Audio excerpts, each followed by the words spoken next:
저는 이 아파트가 선택받았다, 뭐 그런 느낌을 받았습니다. 안녕하세요, 멘탈천국입니다. 오늘 말씀드릴 작품은 이병헌, 박서준, 박보영 주연의 재난영화이자 유쾌한 왕따라는 웹툰 원작을 바탕으로 그간 없었던 현대판 공성전을 보여줄 새로운 시도의 디스토피아 영화 콘크리트 유토피아 리뷰입니다. 달려가! 여기서 쫓겨나면 다 끝이야. 죽는다고. 여름 성수기 영화, 일명 빅4라고 불리는 밀수, 더문, 비공식 작전에 이어 마무리를 장식하는 콘크리트 유토피아가 드디어 개봉하였습니다. 우선 리뷰 시작 전에 제 입장을 확고하게 말씀드리자면 제가 올해 본 한국 영화 중에서 단연 최고였다고 못 박아 놓겠습니다. 그래서 오늘 말씀드릴 내용은 어떠한 부분에서 최고의 경험을 느끼고 왔는지에 대해 설명해보는 시간을 가져보도록 하겠습니다. 자, 그럼 리뷰 제대로 시작해보죠. 일종의 현대판 공성전을 연상시키는 예고편 때문에 액션에 좀 기대했었는데 오히려 액션 비중을 덜어내고 인간관계에 대한 드라마적 요소들을 풀어나가는 사회풍자 영화였습니다. 근데 생각보다 사회를 꼬집는 스토리의 구성이나 인물들의 심리적인 묘사들을 심도 있게 연출하다 보니 액션 분량이 많지 않음에도 불구하고 흡입력이 굉장히 좋아서 정말 시간 가는 줄도 모르고 몰입하며 관람했습니다. 서울, 어쩌면 전국을 휩쓸어갔을 정도의 대지진이 벌어졌으나 유일하게 국권이 버티고 있는 황궁 아파트를 배경으로 주민들은 외부인들을 쫓아내려는 계획을 세우는데 이때 문득 떠올랐던 것은 현실에서 땅값이 높은 신식 아파트를 두고 외부인들을 발도 못 딛게 하려고 악착같이 철통 감시하는 주민들의 비인도적인 인간군상이 보였는데요. 이러한 이야기를 아포칼립스 장르라는 허구의 주제로 극단적인 시나리오를 펼침으로써 그들의 사연을 어느 정도 납득할 수 있도록 구성을 해놓았다는 것입니다. 다만 그렇다고 해서 외부인을 내쫓는 비윤리적인 상황 자체를 옹호하지도 부정하지도 않는다는 점이 이 영화의 중립성을 보여주는 자세라고 느껴졌습니다. 오히려 현실에서 벌어지는 이 수많은 양극화들은 특정 집단의 대표나 이미지를 굳히는 주요 인물을 중심으로 이야기가 흘러가고 있었기에 그 사이에서 선동당하는 사람들은 옹호하고 중립을 유지하고자 하는 인물들은 어쩔 수 없이 동참하는 다양한 인간군상의 형태를 보는 맛이 아류작 재난물들과 비교가 안 될 정도로 쏠쏠했습니다. 정치적 풍자는 없다시피 하고 시민의식에 대한 풍자가 주된 내용이다 보니 사연을 알게 되면 무엇이 옳고 그르다고 할 만한 상황 따위가 존재하지 않는다는 아이러니함을 통해 서스펜스를 자극하는 방식이 정말 훌륭했습니다. 또한 설명들이 어렵거나 난해한 부분 없이 누구나 쉽게 이해할 수 있는 선에서 최대한 많은 것들을 막힘없이 확실하게 묘사하기 때문에 재난물 특유의 답답함도 없으며 때문에 블랙 코미디라는 장르를 라이트하고 깔끔하게 풀이하는데 성공했다고 느껴지는 대목이었습니다. 좀 더 간단하게 말하자면 모든 상황을 고려했을 때 딱히 빌런이라고 할 만한 인물들이 없다는 것입니다. 이런 재난 상황 속에서 나만 살면 된다고 발버둥치는 인물이 극초반에 있을 수 있지만 시스템이 갖춰지기 시작하는 시점에서는 나 혼자 사는 것도 중요하지만 일단 힘을 합쳐야 한다 라는 생각으로 태도가 바뀔 것입니다. 그리고 영화는 이러한 감정선을 당연하다는 듯이 어물쩍 넘기지 않고 인간이 힘을 합쳐 위기를 모면하거나 심란한 심정을 의지할 대표가 있다면 그 자신감과 자부심이 얼마나 크게 확산될 수 있는지를 확실하게 보여주고 있었죠. 아포칼립스의 배경에서 시스템이 갖춰지는 것은 일종의 희망을 보여주는 장치로 묘사되지만 문제는 그 안에서도 조직이 나뉘게 된다는 것입니다.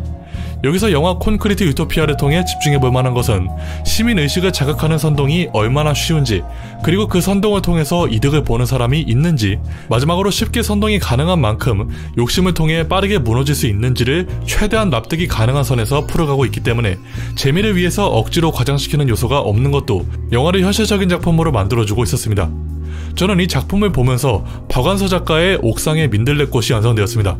남들이 모두 부러워하는 궁전 아파트에서 한 노인이 자살하게 되는데 땅값이 떨어지는 것을 걱정한 주민들은 어떻게든 이 사실을 숨기고 행복한 모습만 보여주려고 악착같이 노력하는 주민들의 이야기를 다루는데 이 모습이 마치 아포칼립스 속에서 언제 침략당하고 식량이 바닥날지도 모르는 위급한 상황임에도 불구하고 시스템이 갖춰진 아파트에 살고 있는 것 자체를 선택받은 것이고 당연한 특권인 것처럼 누리며 외부인을 적대시하듯이 깔보는데 갑자기 힘든 상황이 닥치면 책임지라고 우기는 와중에도 그나마 외부인들보다는 우리가 낫다며 위안 삼는 이런 모순적인 상황들을 곳곳에 심어두었습니다.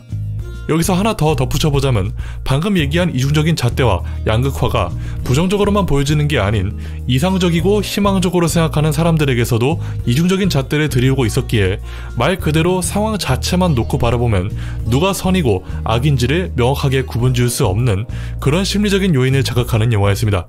관객들의 생각이 어떤지를 묻는 독립영화의 스타일에 더 가까웠다고 표현할 수도 있을 것 같네요. 이러한 배경에서 현실주의와 이상주의 중 뭐가 더욱 중요한지는 알 수 없지만 이것이 만약 현실이라고 해도 답이 명확한 것은 아니기에 여러 생각을 해볼 수 있는 영화였습니다.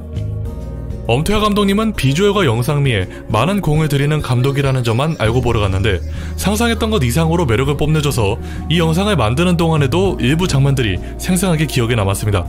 난잡한 상황에서 과도한 클로즈업을 통해 이목을 집중시키는 연출들에서는 박찬욱 감독의 연출 방식이 엿보이기도 하였고 아파트에 대한 소개를 하는 비스무리한 장면이 있는데 이때는 주민들이 다방면으로 노력하고 있는 모습들을 단체 사진 찍듯이 교차하면서 보여주는 장면을 보며 웨스 앤더슨 감독의 스타일을 오마주하는 느낌으로 보이기도 하였습니다.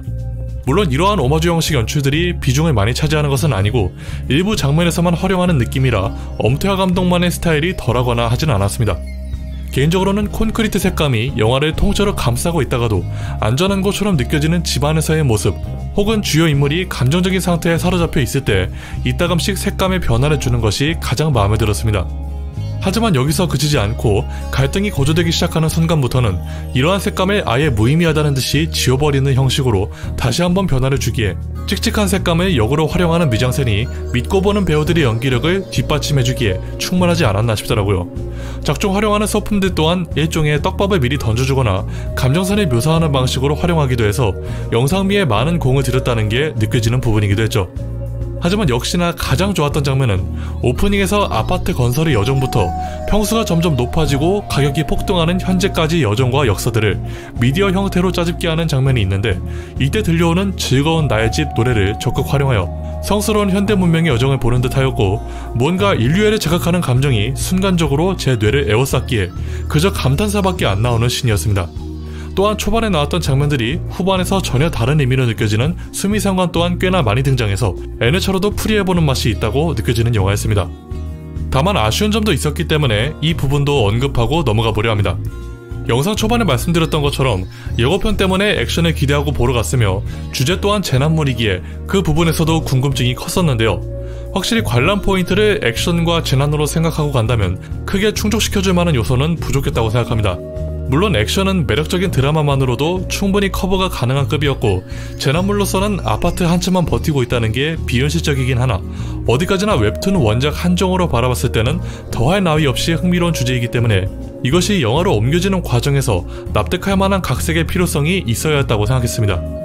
다만 블랙 코미디에 확실하게 집중한 영화이다 보니 재앙은 언제나 갑작스레 들이닥치는 것이라는 시선으로 좀 양보해서 바라본다면 이 영화는 첫인상에서부터 어떻게 받아들일 것인지 정도의 차이점만 있을 뿐 설명이 필수 요소였다는 느낌은 딱히 없었다고 봤습니다. 즉 극단적인 소재를 가지고 있음에도 무덤덤하게 진행하는 것이 의도적으로 보이긴 하나 강한 특색을 가지고 있지는 않았기에 선호도에 따라 취향이 확실하게 나뉠 수 있는 작품이라고 느껴졌습니다.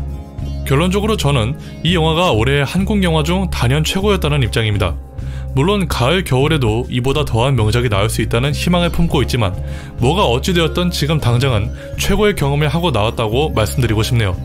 제가 블랙 코미디 같은 사회풍자들을 굉장히 좋아하는지라 취향이 듬뿍 담겨져 있는 점도 분명히 있지만 그럼에도 좋은 영화임은 틀림없다는 굳건한 입장을 남기며 리뷰는 이것으로 마치도록 하겠습니다.